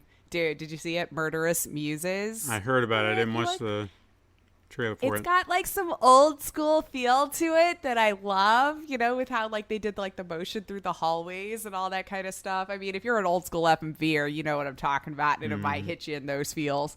But you already know I'm in love with Devecchi. At this point, I feel like they can do no wrong in my eyes. So maybe I shouldn't say that. I'll be so disappointed one day. But so far, everything they've put out has just been lovely and gold in my eyes. So I recommend going and checking out the trailer. You can wishlist it on Steam right now. If you keep supporting them, I'll keep supporting them. And then I'll just give our FMV games. So it's like a win all around. That's how I look at it. All around a win. But this time we're solving the murder of a portrait artist, Mordecai Gray, by exploring an art gallery that shifts its reality at night with paintings that come alive. I don't know. It looks great. Like I said, I love them. So go check it out. If you like FMVs, go check out Devecchi Studios' Murderous Muses. You can wishlist it on Steam now. I'm sure we're still looking at maybe a next year release, though. But shout out. Go support them. Then I can get more games. Right. That's it for my quick hits. I did, I guess, an interesting news, and it was the one that you shared me. So I kind of wanted to mention it because I just found this fantastic. If anyone could buck back up against Zuckerberg, I love the idea of it. But so we'll call this our weird news, our interesting news section. I don't know. We haven't done that section in a while. But thank you for showing me this. But it would seem a 17-year-old Oculus Quest 2 gamer figured out how to get the freaking Facebook overlords out of your headset. So you can play it without having to use their stupid service. This might be my bias creeping in. I'm sorry. If you love Facebook and everything, you know that you're right.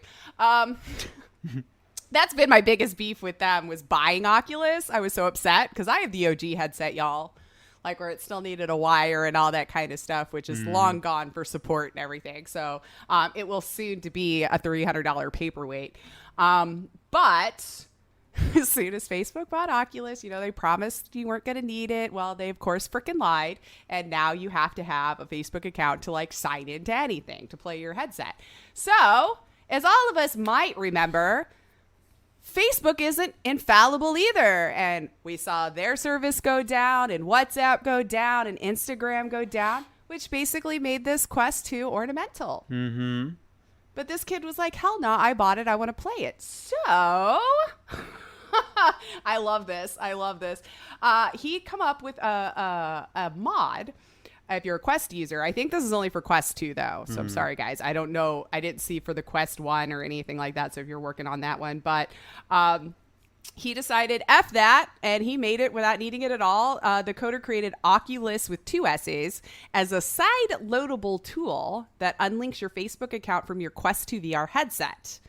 Now, again, I didn't see any mention, like, I don't know, this is something I can use because I don't think my headset had any side loadable stuff at all, or for the first Quest, but you'll need access to developer mode, which I know can be kind of a scary mode for some people to mess around in, but that's what you'll need to do to install this mod, or in this tool, I guess. The article I was reading mentioned that it came with requiring a phone number or payment details for verification from Facebook. They probably already have it anyway, if we're being honest, but they're not supposed to get charged. Like that was what he said. He's like, you shouldn't get charged for this. It's just to verify the account. And then once that's out of the way, you can side load apps that don't require a Facebook account. So I'm actually all for this. The downsides, they did mention, although personally none of these would matter to me even a little bit. I could live without any of these features and in fact have this whole time.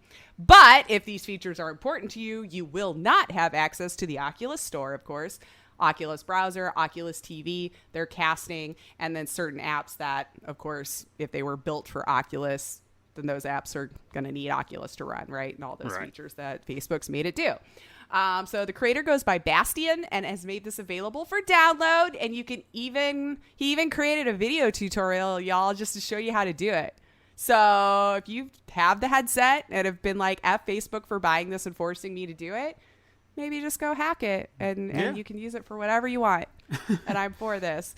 My thing is, like, when I do get a new headset, I'm just not even going to bother with Oculus because I don't even want Facebook to get my money, period. But I also understand that some people can only VR with the Quest 2 because it doesn't need a powerful PC. So I get it. They unfortunately kind of covered that market right now of wireless and standalone, but maybe we'll see some more coming out. But yeah, go hack your Oculus. I'm all about giving the middle finger to Zuckerberg. Oh, yeah, for sure. I mean, I would be all for that, too.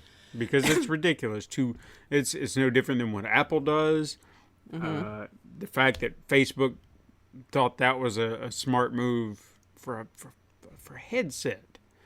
Yeah. You know? Well, they just want to force you into being gatekept with their stuff as well. So you need their service and everything to be able to use it. I just think it's garbage because they promised it would not happen and then changed their mind on it. So those of us who had the headset already then eventually got screwed. Right. So now I have to, I think, October next year before mine just becomes ornamental as well. Because I'm not going to give myself another Facebook account. I deleted it a long time ago. I've never felt better. And I have zero intentions of creating that chaos in my life again. Oh, yeah. So I'm done with it. So if it becomes an ornament, it becomes an ornament. And I guess, you know, just some other company will get my money then if I want to continue to VR after October 2023. But that's just my feelings on it, siblings. You might be just fine with it, but here you are. If you want to go check it out, I think you could just look up Bastion, like the VR Quest 2, and you should be able to find all of the info. All right. But that's it. Woo. That's what I saw this week that caught my eye that I felt compelled to chat about. Alrighty. Toss it over to any other quick hits or the mystery of the day. I don't know. No, I got nothing. But No mystery. I felt like I was gonna bring something up before I started. I think I might have lost it because I'm good about that. My brain. Like I just keep talking. Yeah, it just. Still hungover. I'm trying. Just do a shot of whiskey. No. I mean, I know I've got a bottle to get through, but Yeah. I'm not feeling it. Not feeling it right now. That's fair. That's fair. I just don't want to do that. But that bacon. Oh yeah, bacon. Bacon does sound really good. But I shouldn't do that either. I don't know. Anyway. Hey, let's talk about a game. Let's! Because I can't remember that other thing I was trying to remember. So to hell with it. I don't care. It'll come to you when we're done. Yeah. So I thought it would be fun to talk about this game, Actraiser Renaissance, because if you may or may not remember, depends on how long you've been listening. This is before Lace's time, matter of fact. Way back in January of 2018, episode 27 of this very podcast, I spoke in retrospect about Actraiser. It came out in the early 90s. My brother and I used to love to play that game. And while it wasn't a two-player game, the game's dual genre structure allowed us to play to our own strengths. So he would, do one part, and that was his thing. And then when it was time for me to jump in action, I would hop on over and do my part. And I finished that retrospective by saying, Actraiser needs to return for a new generation. On September 23rd, 2021, I was blindsided by the release of Actraiser Renaissance, a remake of that classic game I know and love. And while it looks fancy and new, is it still the game I remember, or a bastardized version of it? Now, first things first, let's talk about what the game was, in case you're unfamiliar. Because if you've never played Actraiser, it may come off like, I don't know what this is. So, the original SNES Classic was a city-building, action platforming hybrid. It was released by Enix before they were gobbled up by Square back in 1990. You play as the Lord of Light, assisted by your angelic companion to restore the lands and protect them from the Dark Lord Tanzra. This, in Japan, was technically your god, that's Satan, but, we can't do that in America because stuff. I don't really understand why. There's reasons. Yeah. Now, the concept, for me, felt like a breath of fresh air because it was equivalent to two games in one, which was unheard of. I mean, sure, you may have had your occasional minigame in a game, but not like this. This was two separate types of game in one game, and it's hard to get bored with a game that changes what it is on a regular basis. Furthermore, despite only being one player, as I mentioned before, my brother and I would always play together, taking part. My brother was kind of the strategist, so he would focus on the town building, while I would use my platforming skills to beat down the monsters. And that's how we roll. I'd always hoped for an updated version of this game because I always believed it could be greater than it was. But I also didn't hold my breath that it would happen anytime soon, or at all, considering Actraiser 2 completely removed the city building aspect from the original, thereby turning the series into yet another action platformer. Yeah. It just didn't make any sense to me, and I assumed Enix felt that the series didn't do what they had originally hoped and decided to hedge their bets. But that didn't work either. And the series pretty much lay dormant since 1993. But the fans were out there. They were just harder to hear back then, Sure. Now, with the advent of the internet, I would love to assume that fan outcry led to this series' revival. While it may not be an all-new sequel that expands the series in a creative way that I had hoped, This also may be Square Enix hedging their bets by creating a simpler remake to see if fan demand is high enough, which is fair. Right. Now, Test the waters. Yeah. Now, I played the PlayStation 4 version, but it is also available on the Switch, PC, Android, and iOS, if you didn't know. And I just wanted to lay that out there for the sake of going forward. So if you've played the original game, everything in this remake will feel like a burst of nostalgia, from hearing familiar tunes to seeing the familiar worlds you build and fight for. Graphically, the game is gorgeous and damn near perfect for its approach. You start the game with an amazing animated opening. The game itself sticks to the text-based dialogue, but features anime-style characters to represent who's talking, unlike the original, where it was just little sprites. Your angel companion definitely has much more emotional range here, so he's, giving those anime faces when he's angry and he's happy, and I say he, it might be a they, I don't know, I thought it was a girl, and then someone referred to him as a him, and I was like, okay. Oh, I thought it was, I don't know. Genuinely thought it was a girl, but I'm not judging anything today. Right. I was confused. That's all I'm saying. I knew this one thing this whole time. Now, the game begins, as it did before, with the Lord of Light, a.k.a. you, taking more earthly presence to vanquish evil inhabiting the area. This is the action portion of the game that essentially bookends your time helping every settlement. So while everything here within this sequence is an improvement from the original, with the swordplay and movement being especially improved upon, I always remember the character feeling kind of stilted when he would jump. Like everything just kind of felt like it only had limited range of jump and attack. Weighed so heavy, right? Yeah. Here, like I said, much improved. They actually even made a back step move, which helps in your combat for dodging and stuff like that, which is really nice. But what's disappointing is your character sprite looks like something out of a mobile game, a little bit pixelated, while everything else looks, very refined. It's weird. And again, as I mentioned, these are on mobile. It's not super distracting, but I don't know if I've ever played like any kind of in-depth game on mobile that required that kind of movement. So it looks that way, and maybe it looks so much better on a phone, because the pixels are much smaller, and you wouldn't notice it, but on a large TV, it's noticeable, and it's a little disappointing, but it's not a detractor. It's just it makes you wonder why they didn't put a little extra effort into refining the hero just a tad. You know what I'm saying? But had I not been aware of this being on other platforms, I probably would have assumed it was a mobile remake only because of that. Okay. Now, dropping into the town of Fillmore for the first time was immediately satisfying. It looked more lush and vibrant than it ever did, while still looking as familiar it did 30 years ago. As before, you are greeted by the leaders of the settlement, who speak to you asking for your assistance, or should I say pray to you, or what religion. Yeah. Right. Whatever you have to do. Right.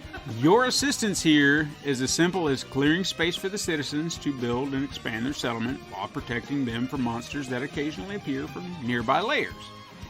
To help expand the land, you must perform miracles to clear or cultivate the surrounding land.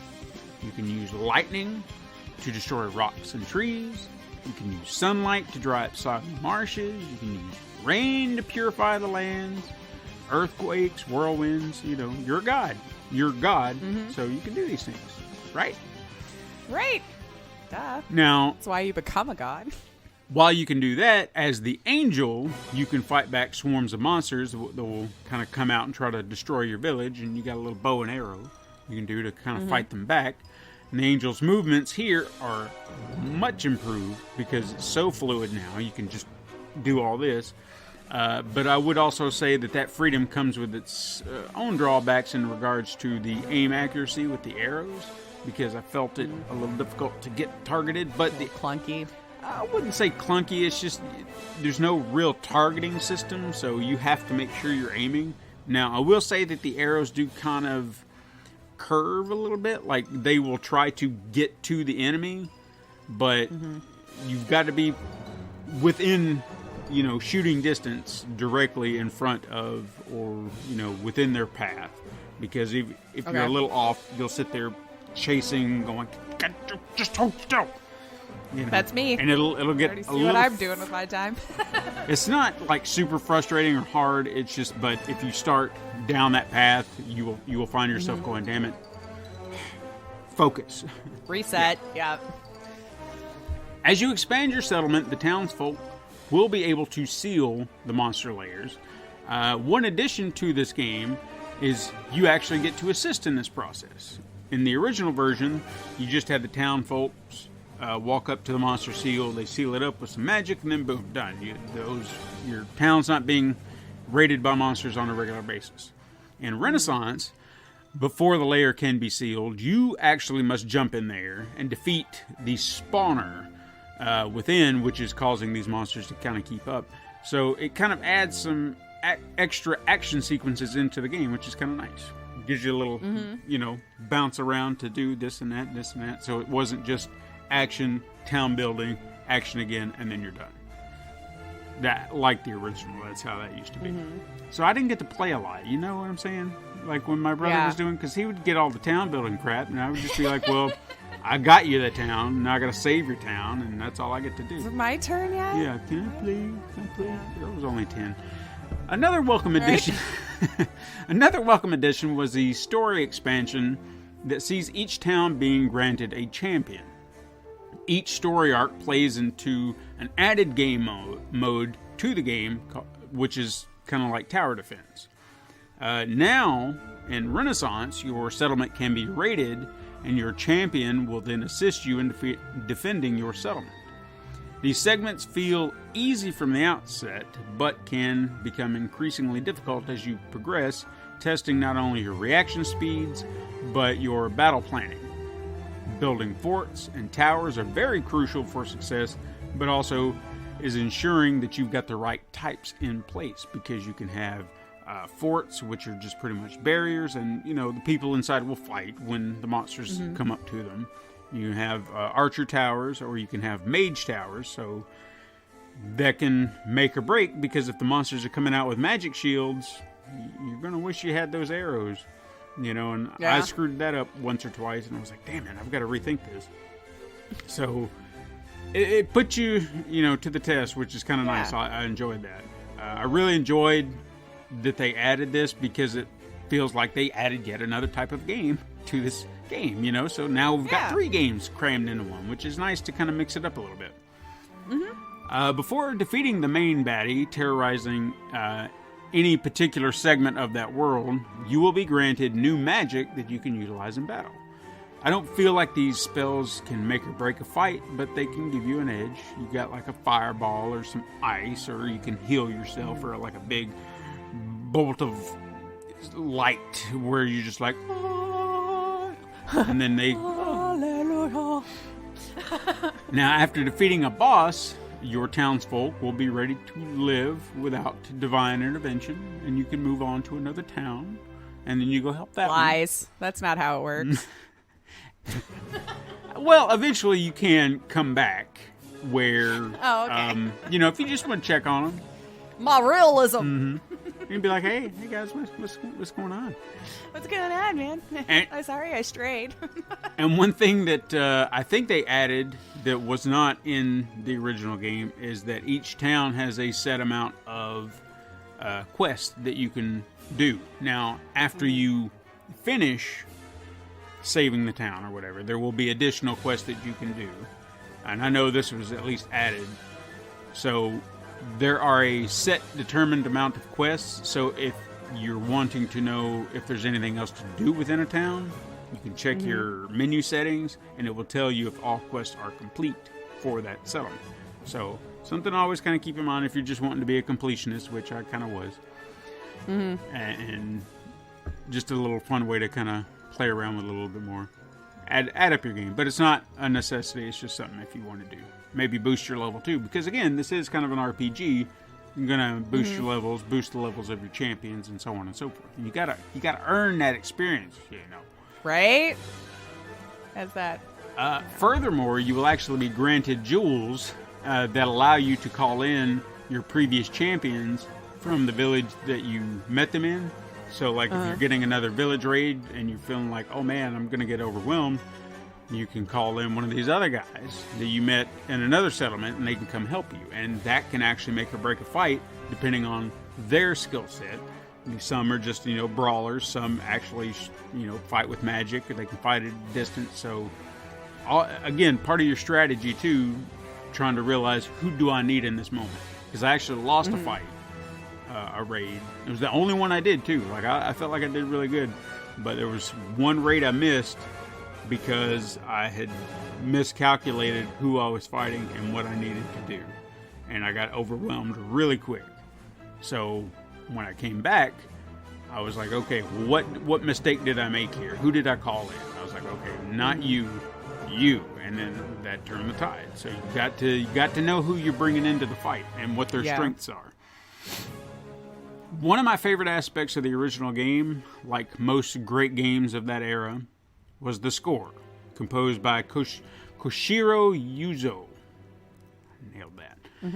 With the right composer, 8 and 16-bit scores sound harmonious, as though you can hear the instruments that were intended.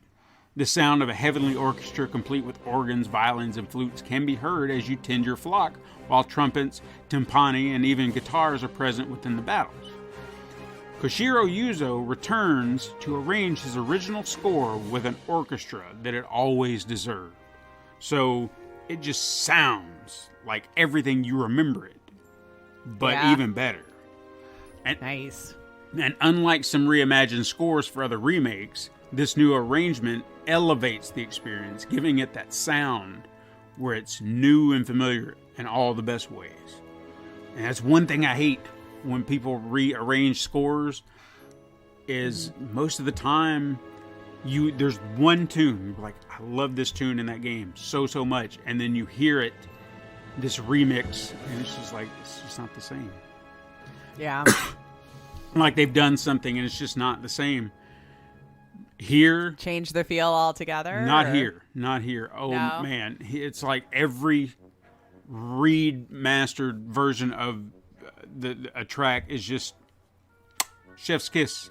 He nailed it in so many ways. You're hearing it all back here. I'd say probably one of my favorite tunes out of the entire game would be the action score for the World of Fillmore, when you're actually doing your it's a very, very just kind of upbeat, kind of tune, get you jazzed about being in there and fighting.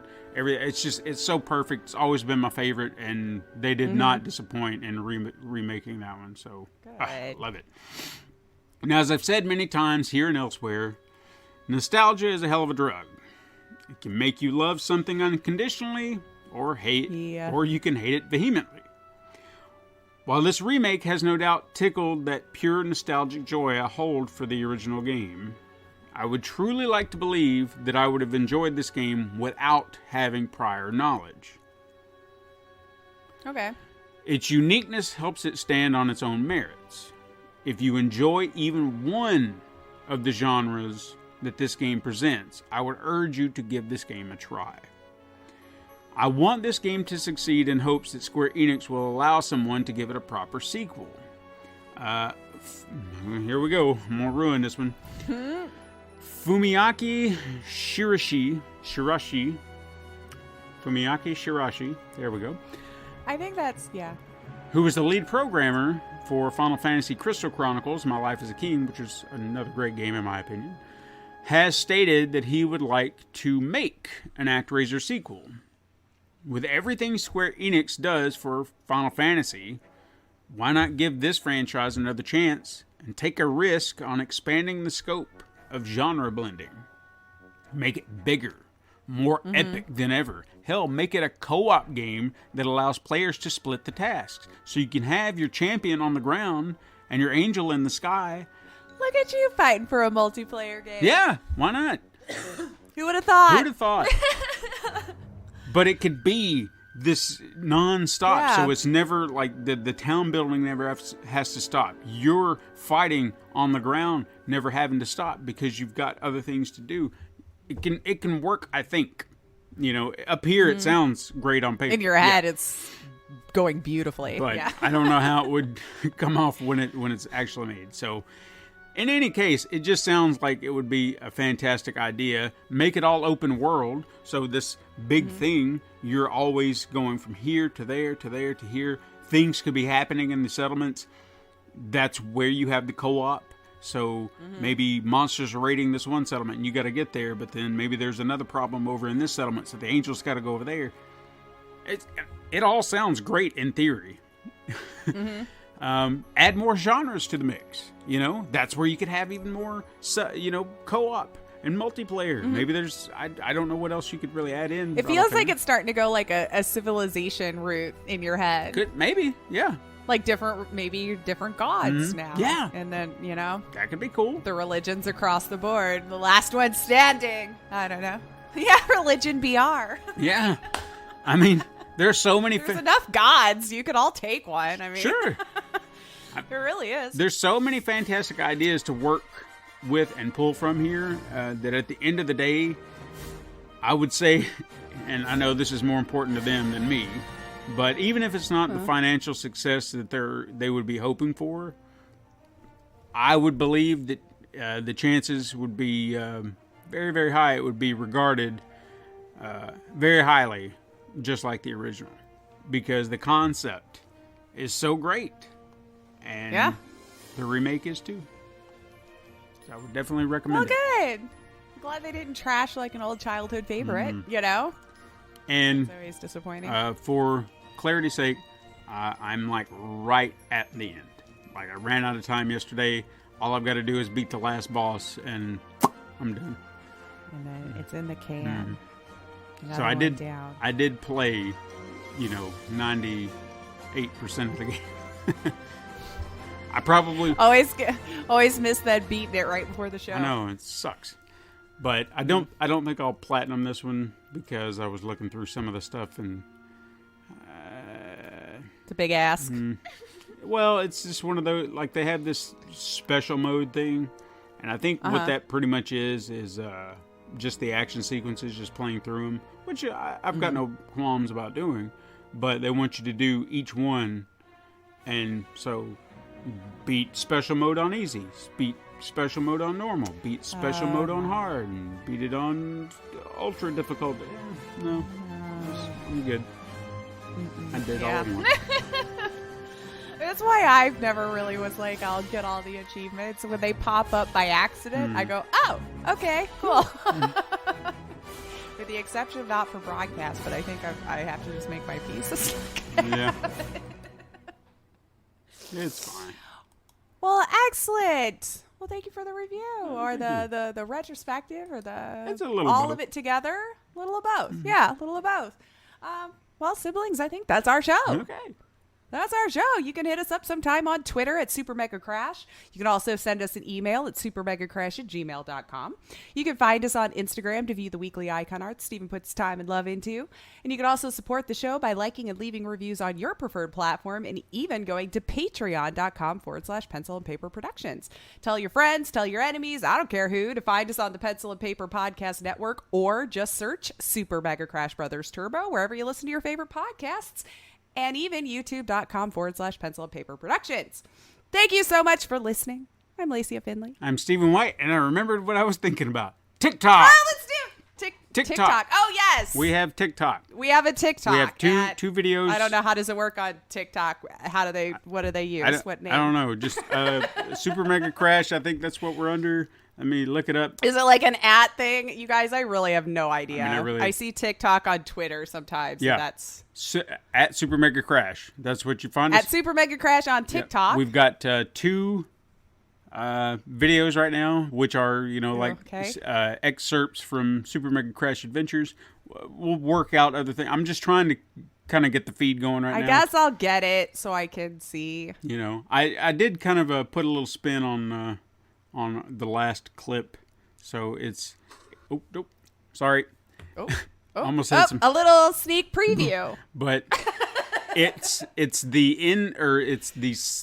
a piece of episode 1. This is the last video I put up, by the way, because I was trying to play. See what I can do with it. See how it works. And if any one of us, between you and I, could figure it out, it would be you. Right. But anyway... But it's on there, and I was trying to spruce it up so it's not the same as what you would find on YouTube. Go check it out at Super Mega Crash on TikTok if you're on TikTok. You don't have to get TikTok. I'll have to make a note to add that in now. And I'm thinking of some other content to do just for fun. Sure. So, cool. At Super Mega Crash on the TikToks now. On the TikToks.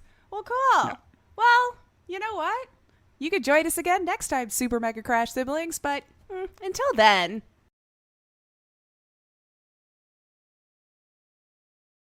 Game on.